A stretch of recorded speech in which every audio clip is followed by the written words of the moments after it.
Hi guys, today I'd like to talk about a bit of card design and the life cycle of a card. This part of card design I think is one of the most fun parts of a game, and I'm sure most of us find creating cards to be one of the most exciting parts of making a game. The idea of how to make something fun, exciting, powerful, but not broken can sometimes be daunting. We might have biases for or against various aspects of a card design that affects how we analyze it. How much future proofing do we need to consider?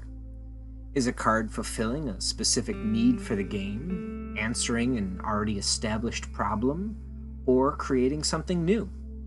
Is it a cog in a larger machine, or is it the machine itself? And many other questions can arise when we're creating new cards.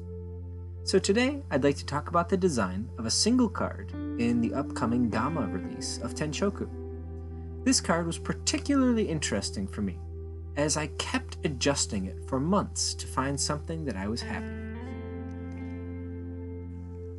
Let me set the scene a little bit, as I think card design in a void often leads to rather uninspired or sometimes meaningless cards.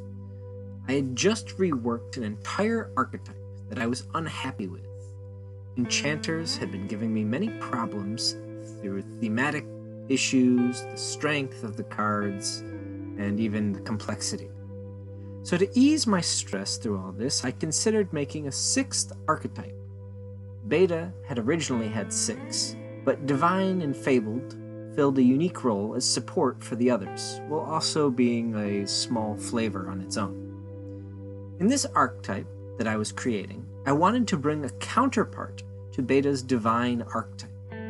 While Nero and the Divine Resonators mostly focused on colorless angels and powerful generic effects, I wanted a basically anti-divine thematic archetype to serve as their main antagonist in the world of Tenchoku. Thus, conceptually, I wanted something akin to fallen angels. Now, anyone with a bit of background in basic card games will notice immediately when I show off this first card that this is an amalgamation of some of the Yu-Gi-Oh cards known as Dark Lords that came around 2016 or so. So, in this card, we can see that I've added the subtype Legendary, which I'll get into in a little bit, as well as the abilities you can discard 2 of any particular archetype rather than paying this card's cost.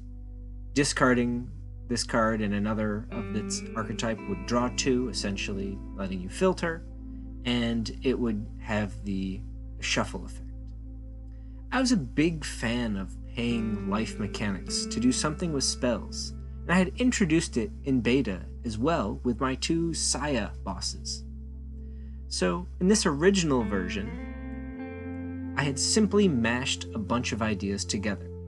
I put a stat line that matched with my game's standard 3 cost as an 8/8 or an 800/800, alongside creating a new keyword, Legendary, that would work like Magic the Gathering's old Legendary effect, where only one would be allowed to exist on your side of the field. I wanted these fallen angels to be unique and named. It would make them feel like individuals. That way I could justify a slightly stronger than normal combination of effects.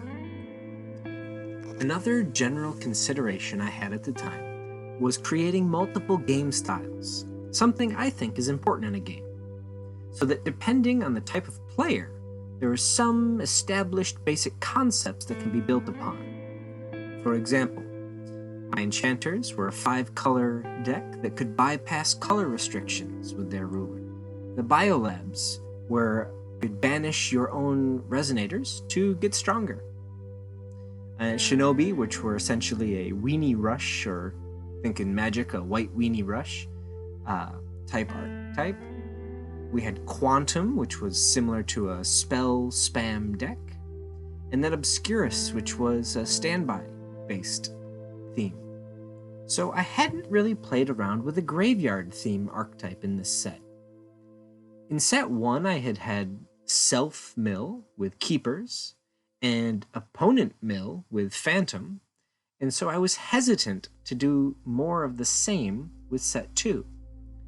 However, I thought that if I could introduce a different concept to let players use a graveyard as a resource style deck, that would be unique enough so that old cards alongside new cards I could create would provide interesting iterations of deck building.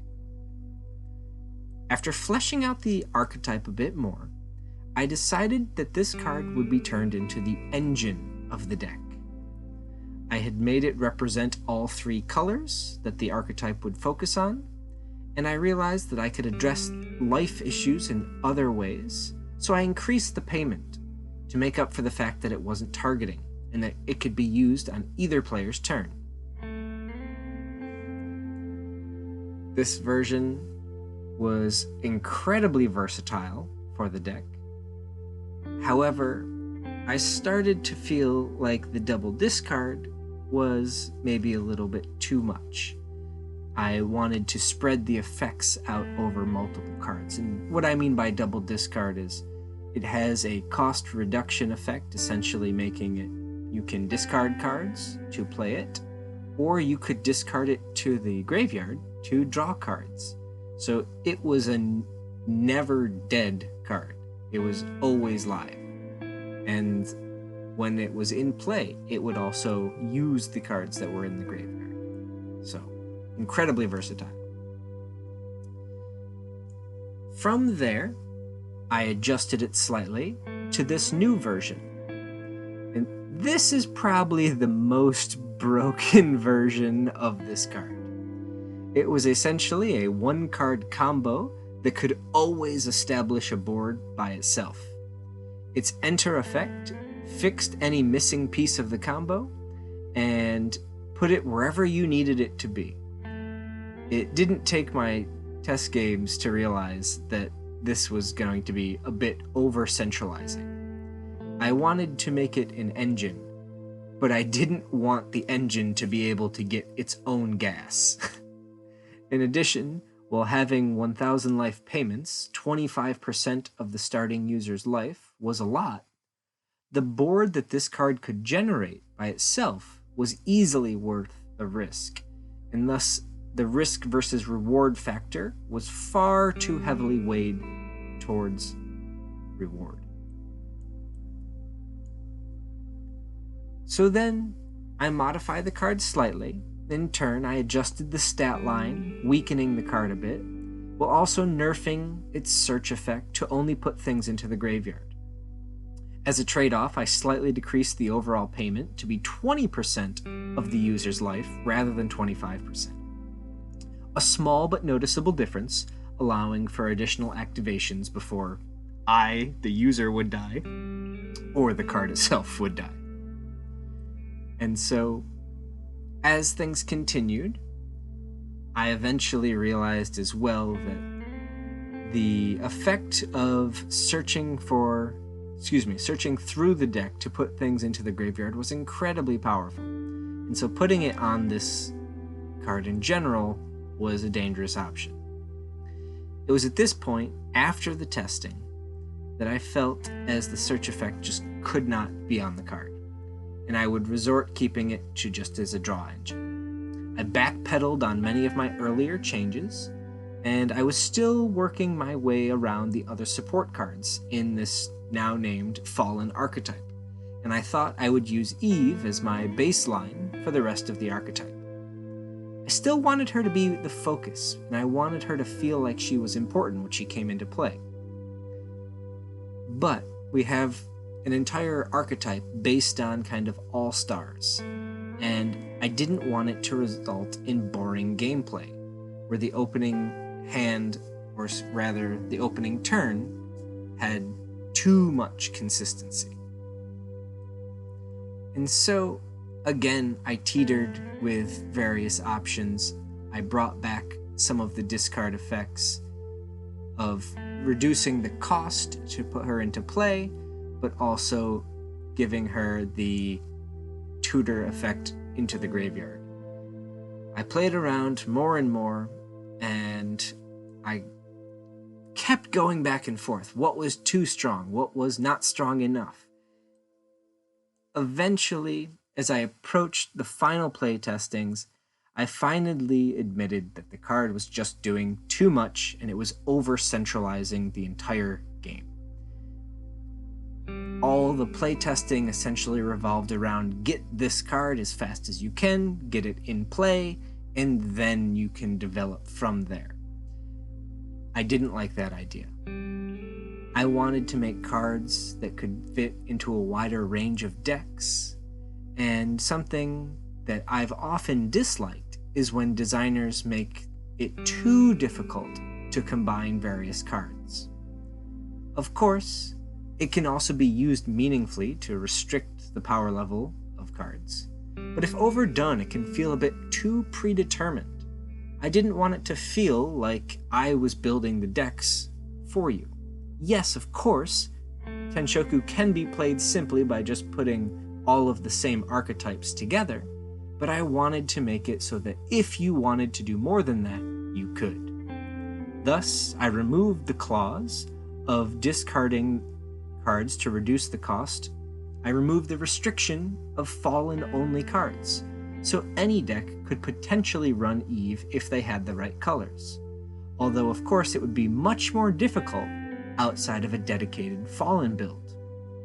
However, I felt that the -3 in card advantage that bypassed the traditional casting methods felt like a reasonable point in terms of cost to risk-reward ratio.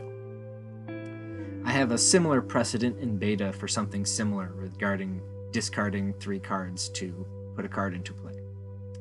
I enjoyed the concept of these cards, and I like the idea of a large payment up front, but then over time, the user can recuperate the value, potentially getting even a profit of card advantage if they last long enough in play.